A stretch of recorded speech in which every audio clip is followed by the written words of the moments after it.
We talk a lot about the habits of highly effective people, but what about their hobbies? Let's talk about 7 high value hobbies. Grab your cup of tea and let's dive into it. High value people understand the value of having hobbies. Hobbies make you a more multidimensional person. And outside of just adding more interest outside of what you do for your 9 to 5 job, they also improve your interdisciplinary thinking. And this is something that some of the most effective leaders have understood well. For example, Steve Jobs highlighted the value of having diverse experiences because it allowed you to come up with non-linear solutions to non-linear problems. You were able to think outside of this ordinary linear perspective. He said, a lot of people in our industry haven't had very diverse experiences, so they don't have enough dots to connect. And they end up with very linear solutions without a broad perspective on the problem. The broader one's understanding of the human experience, the better design we will have. And it's not just creatives who value this idea of thinking differently. I stumbled across similar thinking in Michael Hyatt's book, Free to Focus, where he was the one who raised the question of how we talk a lot about the habits of highly effective people, but what about their hobbies? And he highlights that we all have 3 stages. We have the front stage, which is the stage that people see. It's the work that we do that is front facing. Then we have the backstage. And the backstage is that work that we do that goes into how we are able to perform on the front stage. So it's those behind the scenes things that we do that maybe our boss doesn't necessarily see, but it allows us to show up on that front stage. But then we also have another stage, and this is the one that can often be overlooked. This is your off stage. So these are all of the things that you do that are seemingly completely unrelated to your work, but they allow you to show up on those other 2 stages. So they're the things that you're doing in your off time that make you the person that you are on those other stages. And that is where I think the value of hobbies sits. It's that thing that you feel like doesn't actually relate to your work, but you might not necessarily realize contributes to your performance in your work. And this is a sentiment that many people share. For example, in Adam Grant's book Originals, he highlights that having hobbies is one of the defining traits of entrepreneurs and inventors. He says that the people who start businesses are more likely going to have hobbies or interests in things like painting, sculpting, drawing, architecture, or literature, for example. But it's one thing to want to have a hobby. It's a whole other to know which ones are going to be the most enjoyable, but also the most effective for you. So let's dive into my 7 hobbies that I have found through research and some of my own experimentation can have a big impact on your personal life and your professional life as well. My first high value hobby is learning an instrument. Learning an instrument isn't just going to be something that will eventually become music to your ears. It actually helps what is between them as well. That is what the research shows. Learning an instrument helps to change the structure of your brain. It increases the grey matter in various regions of your brain. And it also improves the connection between the left and right hemispheres of your brain as well. And outside of that, because of what's involved with playing an instrument, you're also engaging things like your fine movements, your vision, and your hearing as well. I actually started playing the piano when I was 4, and I took a little bit of a hiatus around the end of high school, and then I came back to it around my mid-20s. And had I been a little bit more aware of some of the science behind it, I probably would have been more committed to sticking to it through that little break that I had as well. But I've really made an effort in the last few years to try and get back into piano as much as I can. It's not always easy to keep it as a regular habit, but I'm really on a mission to integrate this into my daily routine. My second high value hobby would be practicing yoga. Yoga has benefits for both your mind and your body. So who wouldn't want a hobby that ticks both of those boxes.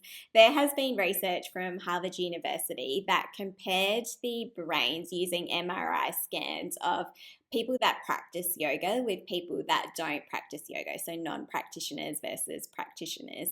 And it showed that the people who practice yoga had a thicker cerebral cortex in their brain. So that is the area that is responsible for information processing.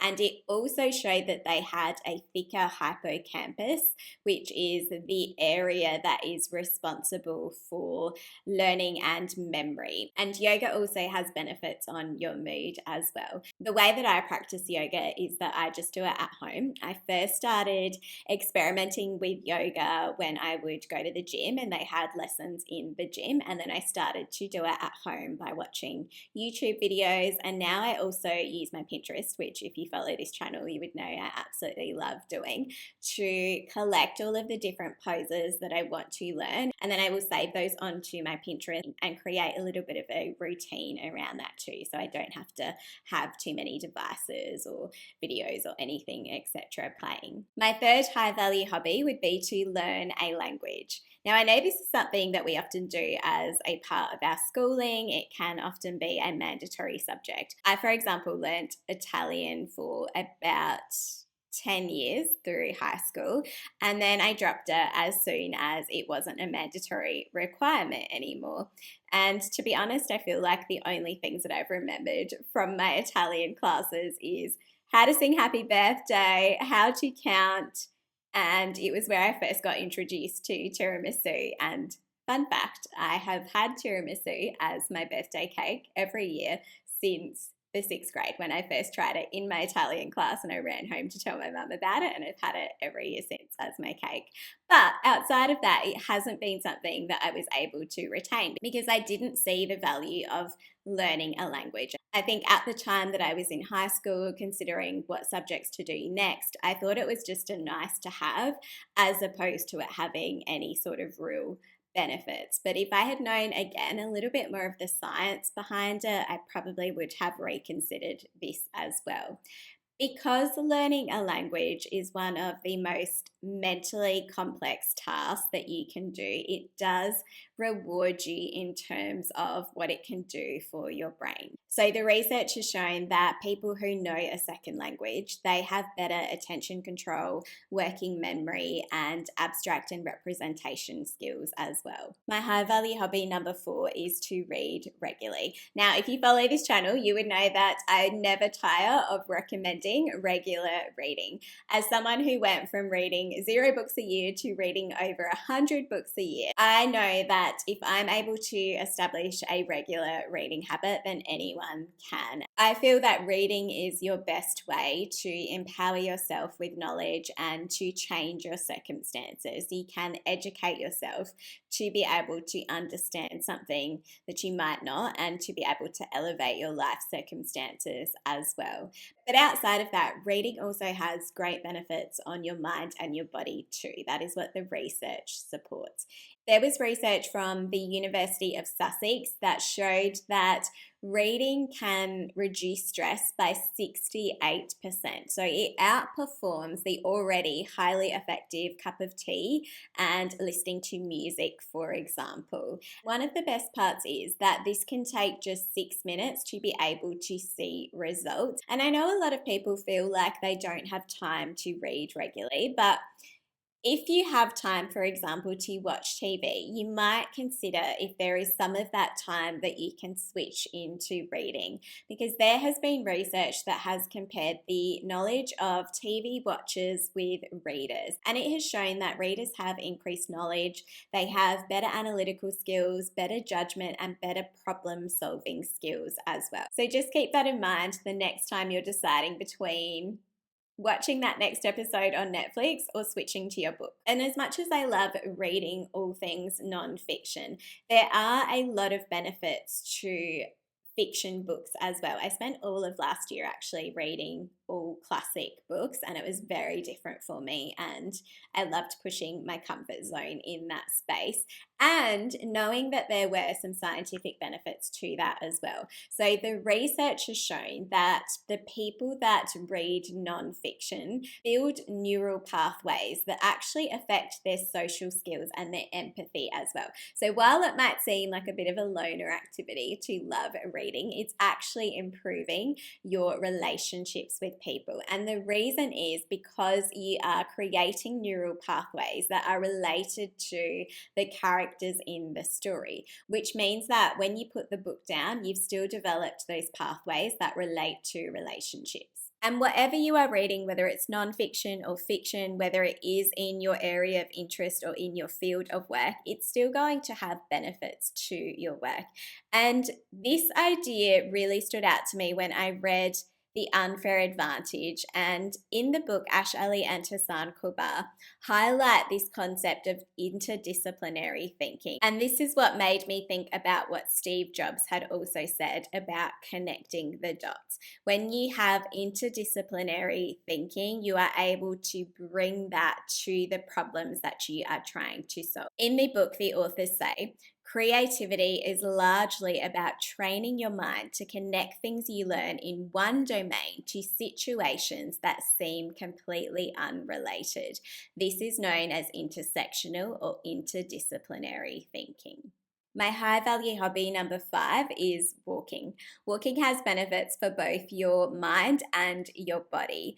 The research has shown that it increases your creativity and your problem solving skills. This was supported by research from the University of Stanford, which showed that compared to sitting, walking increased creativity by 60%. And it took just between 5 minutes to 15 minutes to be able to see these results. And they could be seen for walks that were either indoors or outdoors as well. So whether you're on the treadmill or you're able to actually get outside, you are going to be able to see the benefits of walking for your brain and your body. Walking can also reduce your stress as well. So the University of Sussex research that I mentioned earlier relating to reading also showed that walking can reduce your stress by 42%. It releases dopamine, it builds your empathy, and it also moves your brain into the same frequency that is experienced while you are meditating as well. My 6th high value hobby is to practice a craft. Now, this is something that stood out to me when I read Cal Newport's book, Digital Minimalism, and he talks about this idea of comparing low value downtime with high value leisure time. Now, this made me think of a lot of what our ancestors would have been doing more of before they just watched TV all the time or scrolled social media. And it felt like compared to today, a lot of them had hobbies in crafts, things like sewing, woodwork, painting, sculpting, drawing, any of those things that allowed them to explore their creativity. And this might also mean different things to different people. So I, for example, over time have come to see cooking as a craft, particularly if you spend a lot of time thinking about presentation or the way that the recipe works. And this might not necessarily just be things like cooking. This could be, for example, your interest in gardening. Maybe that's your craft. Whatever it is, this really got me thinking about practicing a craft, or what is your craft? How are you channeling that creativity that you have outside of just your 9-to-5 work? And again, this is something that the top performers throughout history have understood. For example, when Galileo discovered that there was mountains on the moon, it wasn't actually his telescope that made this discovery. It didn't have the magnifying power that would have been required for that. What it was that he observed these zigzag patterns that he saw on the moon. And he connected it back to a very specialized form of artistic training that he had, which focuses on light and shade, which helped him to identify the light and dark areas of the moon and come to that conclusion. My high value hobby number 7 is journaling. There has been research that supports that Expressive writing, like you do in your journal, boosts your mental clarity, your decision making, and your emotional regulation. And it also helps you to process patterns, ideas, and emotions that sit just below your conscious awareness. Now, if you follow this channel, you would know that journaling, or a very specific form of journaling, has become one of my favorite additions to my 2025 daily routine. And that is the idea of morning pages. And if you haven't already, then check out the episode if you're looking for more ideas to add to your daily routine. Thanks so much, and I'll see you in the next episode.